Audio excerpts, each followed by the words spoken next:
जय श्री महाकाल। आप सबका बहुत स्वागत है।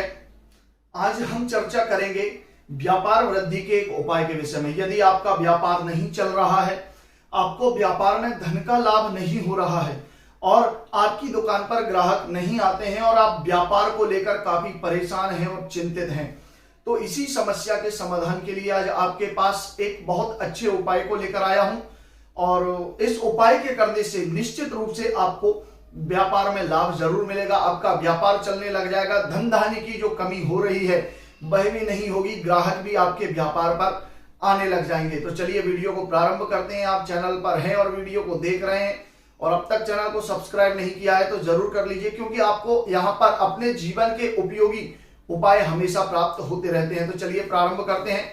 आपने देखा होगा कि काफी परिश्रम के बाद भी, मेहनत करने के बाद भी हमारा व्यापार नहीं चलता है और हमें लाभ नहीं होता है। व्यापार होने के बाद भी हम लगातार कर्ज में डूबते जा रहे हैं। हमारे घर की लक्ष्मी चंचल है और वह स्थिर नहीं रहती है और हमें काफी परेशानियों का सामना करना पड़ रहा है, क्योंकि हमें अपने जीवन को चलाने के लिए धन की आवश्यकता होती है और वह धन हमें प्राप्त होता है अपने कार्य क्षेत्र से। जिस फील्ड में हम कार्य करते हैं वहां से हमें धन प्राप्त होता है। और हम अगर व्यापार कर रहे हैं और व्यापार ना चले तो स्वाभाविक सी बात है कि हम आर्थिक तंगी से परेशान रहेंगे और उसके साथ ही हमें अपने जीवन को चलाने के लिए कर्ज लेने की आवश्यकता पड़ जाती है और वही कर्ज का बोझ हमारे ऊपर इतना बढ़ जाता है कि हम अपनी सारी जरूरतों की पूर्ति नहीं कर पाते हैं और काफी परेशान रहने लग जाते हैं। तो इस समस्या को दूर करने के लिए आपको एक दीपावली पर बहुत छोटा सा उपाय करना है और इस उपाय को करने से आपको व्यापार में तरक्की मिलेगी, लाभ मिलेगा और आपका व्यापार काफी अच्छा चलने लग जाएगा। तो बहुत छोटा सा उपाय है, आप वीडियो में अंत तक बने रहिए। आपको दीपावली के दिन एक छोटा सा महालक्ष्मी का पूजन करना है। वैसे भी आप दीपावली की रात्रि में माता महालक्ष्मी का पूजन करते ही होंगे, तो आपको एक छोटा सा क्रम और उसके साथ में करना है। जो पूजन आप करते हैं या जिस विधि से आप पूजन करते हैं उस विधि से आप पूजन कीजिए, लेकिन एक छोटा सा क्रम आपको उसमें करना है जो आपके व्यापार को सफलता देगा। तो सबसे पहले मैं आपको बता देता हूं कि उसके लिए सामग्री की आवश्यकता क्या क्या रहेगी।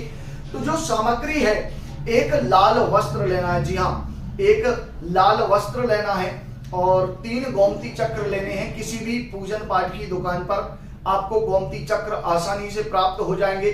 साथ में एक कौड़ी लेना है और कौड़ी के बाद किसी भी नदी या जलाशय के किनारे पर जाएं। जी हाँ, यदि आपके आसपास कोई नदी या जलाशय है तो आप वहां पर चले जाइए और वहां से 9 चमकीले कंकड़, जी हाँ, नदी के 9 चमकीले कंकड़ आप अपने घर ले आइए और नदी का ही एक शंख आपको अपने घर पर लेकर आना है और साथ में 11 रुपए आपको अपनी पूजन की तैयारी में, पूजन की थाली में रखना है।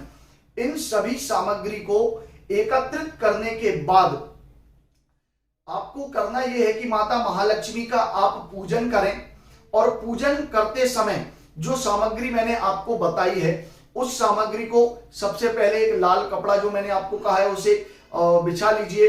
उस पर 3 गोमती चक्र, एक कौड़ी, नदी के 9 कंकड़ और उसके बाद नदी का लाया हुआ एक शंख और 11 रुपए, ये उस पर आप रख दीजिए और रखने के बाद उस पर माता महालक्ष्मी की मूर्ति स्थापित कर दीजिए और मूर्ति स्थापित करने के बाद आप माता जी का पूजन कीजिए और जिस विधि से भी आपको पूजन करना आता है पूजन कीजिए और उसके बाद पूजन करने के बाद माता जी का आरती कीजिए।